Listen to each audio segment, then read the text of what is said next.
विधान परिषदेसाठी महाविकास आघाडीकडून उद्धव ठाकरेंनीच विधान परिषदेत जावं, काँग्रेस प्रदेश अध्यक्ष हर्षवर्धन सपकाळांचं वक्तव्य. तर शरद पवार गटाकडूनही सपकाळांच्या वक्तव्याला दुजोरा.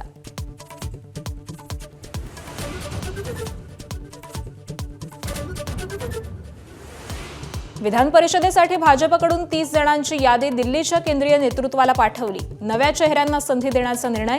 प्रज्ञा सातव यांच्या नावावरती शिक्कामोर्तब झाल्याची माहिती.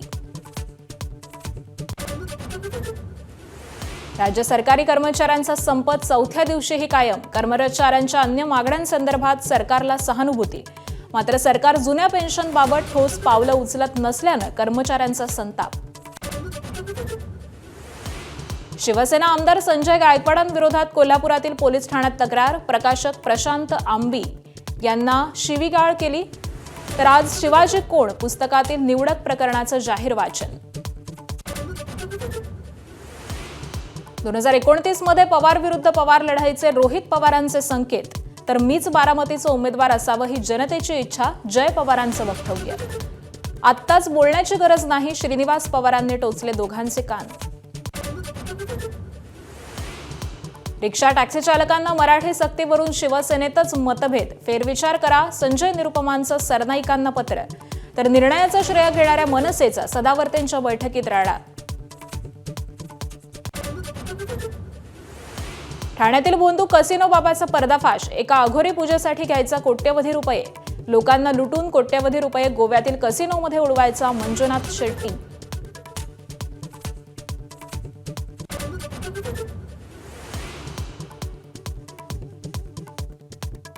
पश्चिम बंगालमध्ये ऐतिहासिक 92% मतदानाची नोंद. अनेक ठिकाणी भाजप तृणमूलचे कार्यकर्ते भिडले. तर तमिळनाडूमध्ये तब्बल 85% रेकॉर्ड ब्रेक मतदान. सेलिब्रिटींचा उत्साही प्रतिसाद. हॉर्मुझच्या नाकेबंदीनंतर आता समुद्राखालच्या इंटरनेट केबल्सना लक्ष्य करण्याची धमकी. जगभरातील कनेक्टिव्हिटी धोक्यात. तर उद्यापर्यंत चांगली बातमी येऊ शकते, ट्रम्प यांचा आशावाद. Headlines brought to you by चितळेंची बाकरवडी. एकदम खास, कारण चवीला भारी आणि पाम ऑइल अजिबात नाही. हेडलाइन्स नंतर बुलेटिनमध्ये आपलं स्वागत आहे आणि यानंतर महाराष्ट्र लाईव्ह मधून बातम्यांचा आढावा घेऊयात.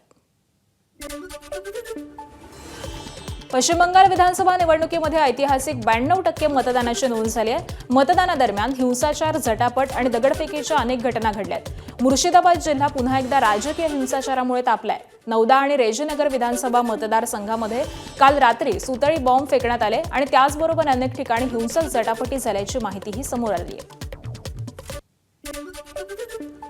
तर तामिळनाडूमध्ये 84.24% मतदानाची नोंद झाली आहे. मुख्य लढत ही द्रुमुक आणि अण्णा द्रमुक युतीमध्ये आहे. तर अभिनेते राजकारणी विजय यांच्या टीव्हीके पक्ष देखील निवडणुकीच्या रिंगणामध्ये उतरलाय. या निवडणुकीमध्ये अनेक दिग्गजांनी मतदानाचा हक्क बजावलाय. मुख्यमंत्री एम के स्टॅलिन, अभिनेते आणि नेते विजय, काँग्रेसचे ज्येष्ठ नेते पी चिदंबरम, ज्येष्ठ अभिनेते रजनीकांत, कमल हसन, अभिनेता अजित यांनी देखील मतदान केलंय. तामिळनाडूच्या जनतेचा कौल कुणाला हे येत्या 4 मेला कळेल. दरम्यान बारामती पोटनिवडणुकीसाठी 58.27% मतदान झालंय. उपमुख्यमंत्री अजित पवारांच्या अपघाती निधनामुळे होणाऱ्या पोटनिवडणुकीमध्ये सुनेत्रा पवार मैदानात उतरल्या. सुनेत्रा पवार मतदानावेळी भावूक झालेल्या पाहायला मिळाल्या. श्रीनिवास पवार, पार्थ आणि जय पवार, सुप्रिया सुळे, रोहित पवारांनी देखील मतदानाचा हक्क बजावला. बारामतीच्या मतदानाचं वैशिष्ट्य म्हणजे प्रकृतीच्या कारणास्तव पहिल्यांदाच शरद पवार हे मतदानाला जाऊ शकले नाहीत. मात्र पवारांनी बारामतीकरांना मतदान करण्याचं आणि सुनेत्रा पवारांनाच पाठिंबा देण्याचं आवाहन केलं होतं. तर तिकडे राहुरीमध्ये देखील भाजप आमदार शिवाजी कर्डिले यांच्या निधनामुळे रिक्त झालेल्या जागी मतदान पार पडलं. 56% मतदानाची नोंद झाली आहे. शिवाजी कर्डिलेंचे पुत्र अक्षय कर्डिलेंना भाजपनं रिंगणात उतरवलंय.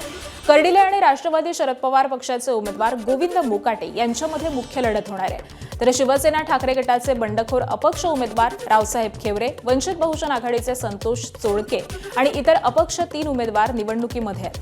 तर राष्ट्रवादी शरद पवार पक्षाचे माजी मंत्री प्राजक्त तनपुरे यांनी शेवटपर्यंत आपली भूमिका स्पष्ट न केल्यामुळे त्यांच्या समर्थकांनी कुणाला पाठिंबा दिला याची जोरदार चर्चा रंगली आहे. मुंबई महानगरपालिकेमधील काँग्रेसचे गटनेते अशरफ आझमी यांनी महापौरांना पत्र लिहिलंय. स्थायी समिती, सुधार समिती, बेस्ट समिती, वृक्षारोपण समिती आणि इतर विशेष समित्यांचा महापालिकेच्या कार्यक्रम पत्रिकांमध्ये समावेश करण्याची मागणी त्यांनी केली आहे. मंजूर झालेले प्रस्ताव हे पालिकेच्या कार्यक्रम पत्रिकांमध्ये समाविष्ट केले जात नसल्याचं त्यांनी माहिती सगळ्या नगरसेवकांना मिळत नसल्यानं ही मागणी केलेली आहे. गोंदिया जिल्ह्यामध्ये वन्य प्राण्यांकडून होणाऱ्या पीक नुकसानीसह अन्य तक्रारींचा पाढा नागरिकांनी थेट प्रधान मुख्य वन संरक्षकांकडे वाचलाय. तर वारंवार सूचना देऊन सुधारणा न झाल्यामुळे, वरिष्ठांचे आदेश न पाळल्यामुळे आणि शासकीय कामामध्ये अनियमितता केल्याचा ठपका ठेवत गोंदियाचे वनपरिक्षेत्र अधिकारी दिलीप कौशिक यांना निलंबित करण्यात आलंय. जंगलालगतच्या शेतीचं नुकसान आणि भरपाईच्या तक्रारींचा निपटारा न केल्यामुळे शेतकऱ्यांनी ही तक्रार केली होती. कारण दाखवा नोटिशीनंतर देखील समाधानकारक खुलासा न दिल्यामुळे महाराष्ट्र शासनाच्या प्रधान मुख्य वन संरक्षक कार्यालयानं हे निलंबनाचे आदेश दिलेले आहेत. तर या कारवाईमुळे जिल्ह्यातील वन अधिकाऱ्यांमध्ये खळबळ उडाली आहे.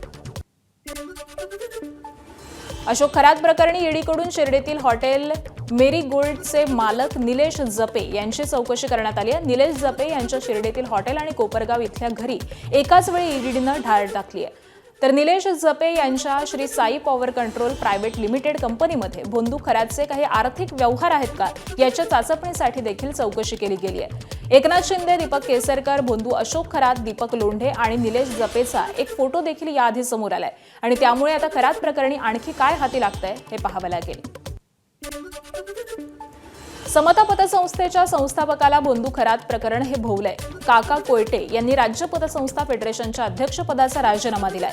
2015च्या पूर्वीपासून काका कोयटे फेडरेशनचे अध्यक्ष आहेत. राज्यामधील 15,000 पतसंस्था फेडरेशनच्या सदस्य आहेत.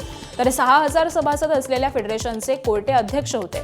भोंदू अशोक खरात याचे समता पतसंस्थेचे कनेक्शन समोर आल्यानंतर सभासदांकडून राजीनाम्याची मागणी झाल्याची चर्चा आहे. अखेर काका कोयटे पतसंस्था फेडरेशनच्या अध्यक्षपदावरून पायउतार झालेले आहेत. भोंदू अशोक खरातला न्यायालयीन कोठडी सुनावण्यात आली आहे. तर खरातला 6व्या गुन्ह्यामध्ये आज पुन्हा एकदा कोर्टात हजर केलं जाणार आहे.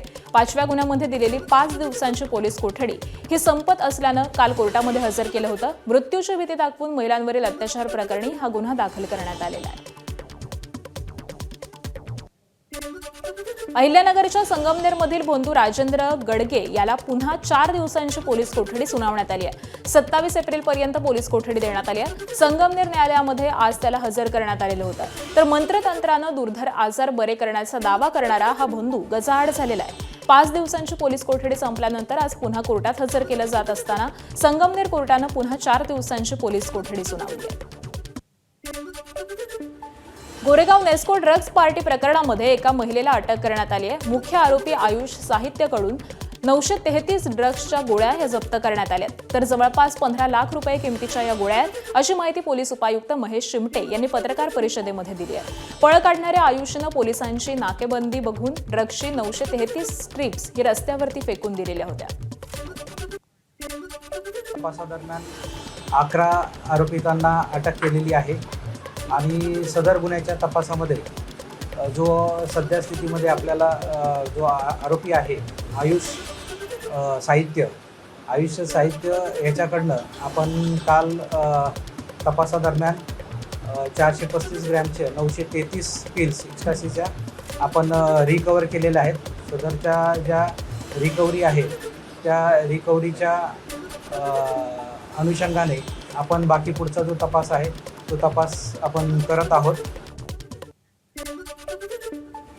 अमरावतीत परतवाडा लैंगिक अत्याचार प्रकरणी पोलिसांनी 8 आरोपींपैकी 4 आरोपींची कोठडी संपल्यानं त्यांना अचलपूर न्यायालयामध्ये हजर करण्यात आलं. कोर्टानं 4 पैकी एक आरोपी अहफाज खान याला 27 तारखेपर्यंत पोलीस कोठडी सुनावली आहे. तर मानव सुगंधे, शेख हसन आणि मोहम्मद साजिल यांना 14 दिवसांची न्यायालयीन कोठडी सुनावण्यात आली आहे. न्यायालयाकडे 4 आरोपींना हजर करण्यात आलं होतं. त्यापैकी अहफाज खान, मंसूर खान या आरोपीचं पोलीस कस्टडी मागण्यात आली आणि ती न्यायालयाने 27 एप्रिलपर्यंत पोलीस कस्टडी दिली. 3 आरोपी जे आहेत मानव सुगंधे, शेख नावेद व मोहम्मद इम्रान या 3 आरोपींचा न्यायालयीन कोठडी मागण्यात आली. पण न्यायालयाने त्यांना 7 मेपर्यंत पोलीस न्यायालयीन कस्टडीत पाठवली. हिंगोली जिल्ह्यातील चंद्रशेखर कांबळे आणि तेजल खंदारे या नवदाम्पत्यानं 1 महिन्यापूर्वी विवाह नोंदणीसाठी अर्ज केला होता. त्यानुसार त्यांना तारीख देण्यात आली होती. मात्र नोंदणी कार्यालयाच्या दरवाजावरती कुलूप पाहून नवरदेव नवरीच्या चेहऱ्यावरील उत्साह हा मावळला.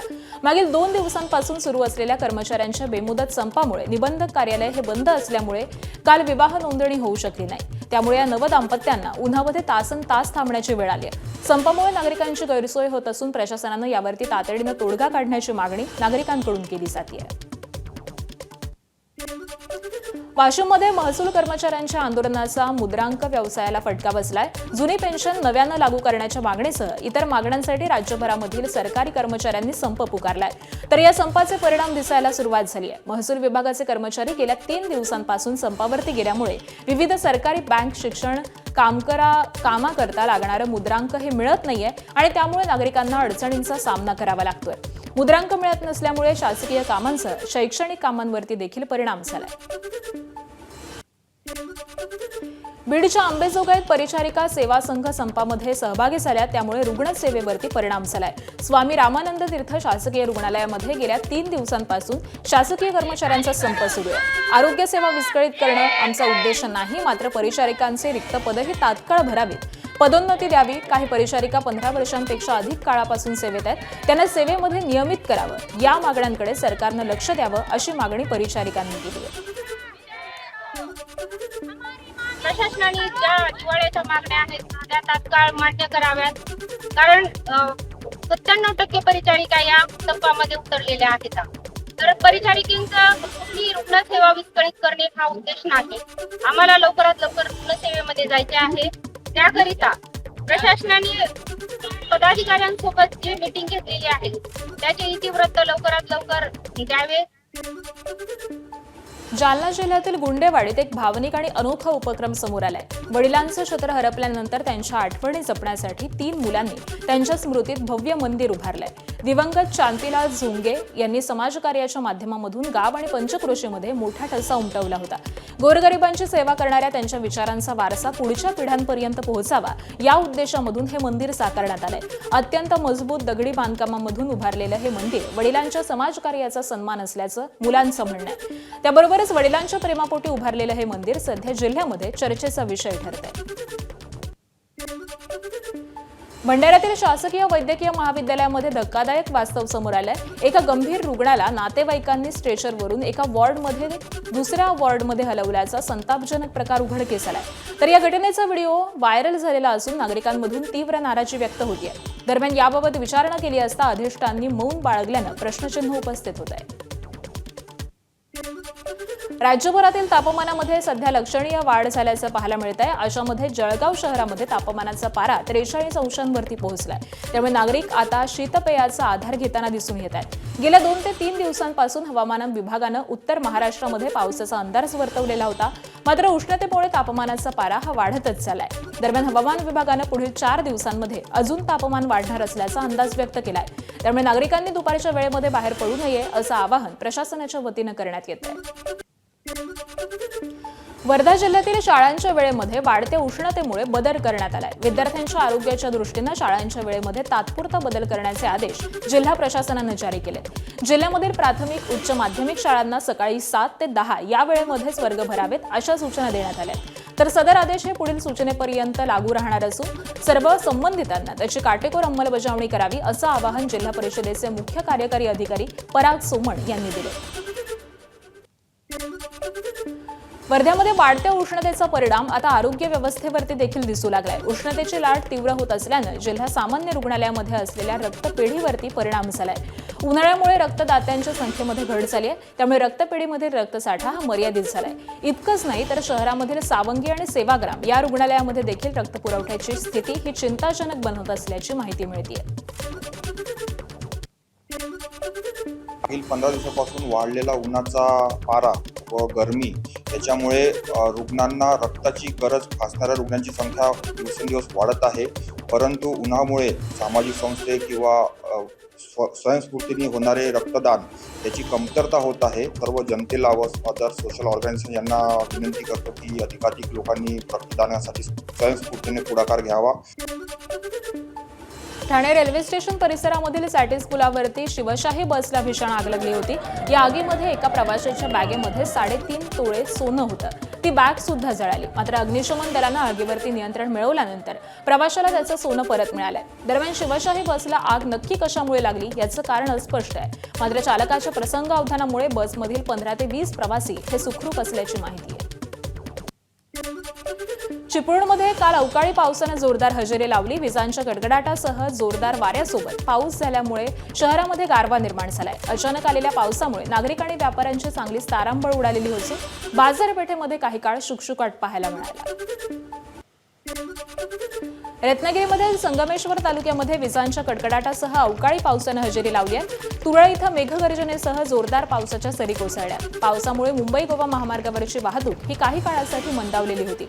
हवामान विभागाचा काल कोकणसाठी ऑरेंज अलर्ट होता आणि त्यानुसार दुपारनंतर अवकाळी पावसाच्या सरी कोसळल्यात। अचानक आलेल्या पावसामुळे विद्यार्थ्यांची देखील चांगलीच तारांबळ उडाली, तर आंबा पीक देखील धोक्यात आलंय। दरम्यान पुढचे 2 दिवस कोकणामध्ये अवकाळी पावसाचा अंदाज आहे।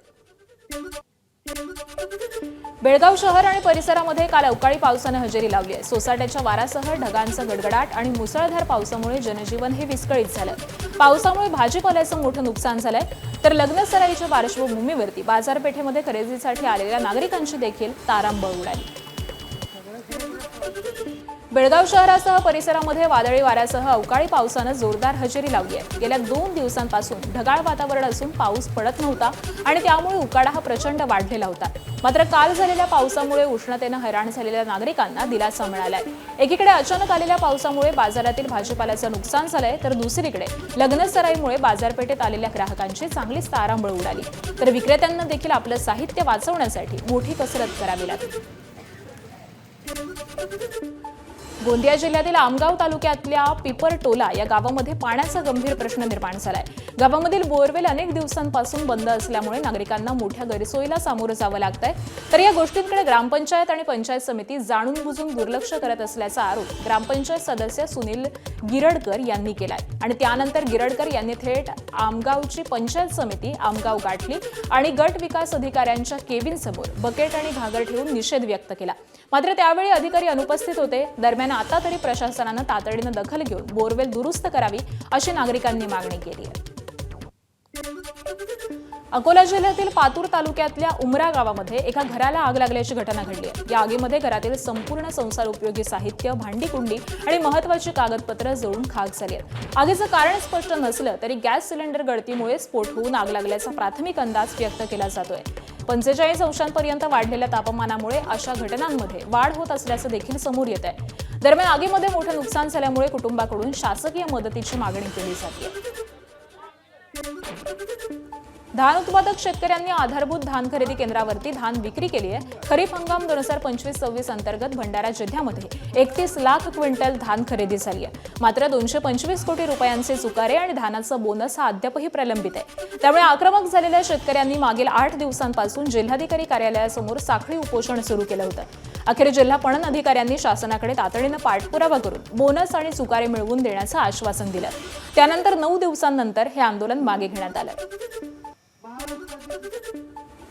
यवतमाळमध्ये ओबीसी जनगणना, यूजीसी बिल लागू करा, टीईटी परीक्षा रद्द करा, शेतकरी प्रश्न, निम्न पैनगंगा धरण रद्द करा या मागण्यांसाठी भारत मुक्ती मोर्चा, राष्ट्रीय पिछडा वर्ग ओबीसी मोर्चासह विविध संघटनांनी आंदोलन केलं। यावेळी काही काळ वाहतूक ठप्प झालेली होती। आंदोलकांनी शासनाविरोधामध्ये घोषणाबाजी केली, तर देशामध्ये लोकशाही असताना देखील लोकहिताचे निर्णय न घेता बहुजनांच्या विरोधामध्ये काम सुरू असल्याचा आरोप या आंदोलकांनी केलाय। मुंबईच्या वडाळा ट्रक टर्मिनल परिसरामधून देशी कट्ट्यासह दोघांना अटक करण्यात आली आहे। आरोपींच्या कारचा पाठलाग करत पोलिसांनी ही कारवाई केली आहे। दोघेही छत्रपती संभाजीनगरचे असून त्यांचा तिसरा साथीदार हा पळून गेलाय। काळ्या काचा असलेल्या कारला पोलिसांनी अडवण्याचा प्रयत्न केला असता आरोपींनी पळ काढलाय, तर पोलिसांनी पाठलाग करून गाडी रोखली आणि त्यावेळी एक आरोपी पसार झाला। गाडीच्या तपासणीमध्ये एका देशी कट्टाला जप्त करण्यात आलाय, तर पिस्तुलासह मुंबईमध्ये येण्याचा उद्देश हा अद्यापही अस्पष्ट असून एका आरोपीवरती बनावट चलनाचा गुन्हा दाखल झालाय। ठाण्यातील एक भोंदू बाबा मंजुनाथ शेट्टी उर्फ दीक्षित बाबा या नावानं हा भोंदू बाबा प्रसिद्ध आहे. यानं मुंबई ठाण्यामध्ये राज्याबाहेर अनेकांना कोट्यवधींचा गंडा घातलाय. तुमच्यावरती कोणीतरी काळी जादू केली आहे, अघोरी पूजा करून तुम्हाला भरपूर पैसे मिळवून देतो, तुम्हाला मूळबाळ होईल अशी पूजा करतो असं म्हणत या भोंदूनं अनेकांना कोट्यवधींचा गंडा घातलाय. तर हा दीक्षित बाबा लोकांना सहज शिकार बनवायचा. आश्चर्य म्हणजे हा बाबा अघोरी पूजेकरता जे पैसे भक्तांकडून घ्यायचा त्याच पैशामध्ये पूजा करायचा दीक्षित बाबा गोव्याला जायचा आणि तिथे पूजा न करता लुबाडलेले पैसे हा भोंदू बाबा गोव्यातल्या कसिनोमध्ये उडवायचा. या कसिनो बाबाचे काळे कारनामे उघड झालेत आणि त्याला अटक करण्यात आली आहे. सदर पीडित महिलेची फसवणूक करून तिच्याकडून जवळपास 2.5 कोटी रुपये रोख रक्कम आणि सोने चांदी दागिने अशी रक्कमचा अपार केलेला आहे. तिची फसवणूक केलेली आहे. त्या अनुषंगाने गुन्हा दाखल असून सदर गुन्ह्याचा तपास गुन्हे शाखा घटक 1 हे करीत आहे. सदर गुन्ह्याच्या तपासामध्ये आरोपी मंजुनाथ शेट्टी उर्फ दीक्षित बाबा याने अनेक महिलांची तसेच अनेक पीडितांची फसवणूक केलेली आहे, ज्यामध्ये त्याच्याविरुद्ध मुंबई, पालघर, ठाणे या ठिकाणी विविध कलमाने गुन्हे दाखल आहेत. गुन्ह्याच्या तपासामध्ये आरोपी मंजुनाथ शेट्टी उर्फ दीक्षित बाबा याने अपहार करून जे पैसे कमवले किंवा जे अपहार करून फसवणूक करून जे पैसे कमवले त्या पैशाची विल्हेवाट तो गोवा येथे जाऊन पंचतारांकित हॉटेलमध्ये राहणे, त्याचबरोबर त्या ठिकाणी गोवा येथे जाऊन जुगार खेळणे आणि इतर काही आक्षेपार्ह गोष्टी करणे असं या संपूर्ण तपासामध्ये निष्पन्न झालेलं आहे. सध्या आरोपी मंजुनाथ शेट्टी उर्फ दीक्षित बाबा हा न्यायालयीन कोठडीमध्ये आहे. सांगली जिल्हा बँकेतील गैरव्यवहाराची पुन्हा चौकशी केली जाणार आहे. निवृत्त न्यायाधीशांमार्फत चौकशी होणार असल्याची माहिती आमदार गोपीचंद पडळकर आणि सदाभाऊ खोत यांनी दिली आहे. बँकेच्या नोकर भरतीसह मनमानी पद्धतीनं कर्ज वाटप करण्यात आल्याचा आरोप करण्यात आलाय आणि त्याची चौकशी होणार आहे. सोबतच 3 महिन्याच्या आत बँकेची चौकशी करण्याचे आदेश देखील देण्यात आलेले आहेत. पुणे मुंबई प्रवास करणाऱ्यांसाठी आनंदाची बातमी आहे. पुणे मुंबई द्रुतगती महामार्गावरील बहुचर्चित मिसिंग लिंकवरून प्रवाशांना आता प्रवास करता येणार आहे. 1 मे रोजी हा मार्ग खुला करण्याच्या दृष्टीनं हालचालींना वेग आलाय आणि याचाच भाग म्हणून आज देखील विशेष ब्लॉक घेण्यात येणार आहे. या दरम्यान मिसिंग लिंकच्या एका पुलाचं शटरिंग काढून त्याला रंग दिला जाणार आहे आणि यासाठी मुंबईहून पुण्याच्या दिशेनं जाणारी वाहतूक ही दुपारी 12 ते 3 वाजेपर्यंत बंद असेल. ही वाहतूक जुन्या मुंबई पुणे महामार्गावरती वळवली जाणार आहे. महाराष्ट्रातल्या 3.5 शक्तिपीठांपैकी अर्धपीठ आणि लाखो भाविकांचं श्रद्धास्थान असलेल्या सप्तशृंगी देवीच्या गाभाऱ्यामध्ये चोरी झाली आहे. चांदीच्या जुन्या नोंदींनुसार नक्षीकामामध्ये साधारण 406 किलो चांदी ही असणं अपेक्षित होतं, पण प्रत्यक्षात मोजणी ही केवळ 383 किलो 703 ग्रॅम चांदी असल्याचं उघड झालंय. व्यवस्थापक सुट्टीवरती असताना रात्रीच्या वेळी 4 विश्वस्तांच्या समोर ही चांदी काढण्यात आली आणि या प्रकरणामध्ये तत्कालीन अध्यक्ष, विश्वस्त आणि जबाबदार अधिकाऱ्यांवरती फौजदारी गुन्हे दाखल करावेत आणि अपहार झालेल्या चांदीची रक्कम वसूल करावी अशी मागणी करण्यात आली आहे. पंचांसमक्ष मोजमाप झाले असतात केवळ 383 ग्रॅम 800.9 मिली चांदी भरलेली आहे, म्हणजे 22 किलो 490 ग्रॅमची तफावत आढळलेली आहे. याबाबत आम्ही माननीय विभागीय आयुक्त, माननीय जिल्हाधिकारी यांच्याकडे तक्रारी केलेल्या आहेत. त्या अनुषंगाने त्यांनी चौकशी करण्याचे आदेश दिलेले आहेत. वाशिम जिल्ह्यातील रिसोड मालेगाव महामार्गावरील दापुरी गावाजवळ आंबे वाहतूक करणाऱ्या पिकअप गाडी उलटून अपघात झालेला आहे. या घटनेची माहिती मिळताच परिसरातील नागरिकांनी मोठ्या संख्येनं घटनास्थळी धाव घेतली. अपघातानंतर गाडीतून खाली पडलेले आंब्याचे कॅरेट आणि त्याचबरोबर गाडीत असलेले आंबे पळवण्यासाठी नागरिकांची तोबा गर्दी झालेली होती. अपघातग्रस्त वाहनाला मदत करण्यापेक्षा आंबे उचलण्यातच काही नागरिकांनी प्राधान्य दिल्याचं चित्र पाहायला मिळालं. वाशिम कारंजा लगत असणाऱ्या समृद्धी महामार्गावरती मोठा अपघात झालाय. कारंजा टोल प्लाझा जवळच्या लोकेशन नंबर 183 जवळ हा अपघात झालाय. पुण्याहून मध्य प्रदेशकडे जाणाऱ्या मालवाहू ट्रकला भरधाव गाडीनं पाठीमागून धडक दिली. या अपघातामध्ये गाडी चालक गंभीर जखमी झालेला असून कारंजा इथल्या रुग्णालयामध्ये त्याच्यावरती उपचार सुरू आहेत.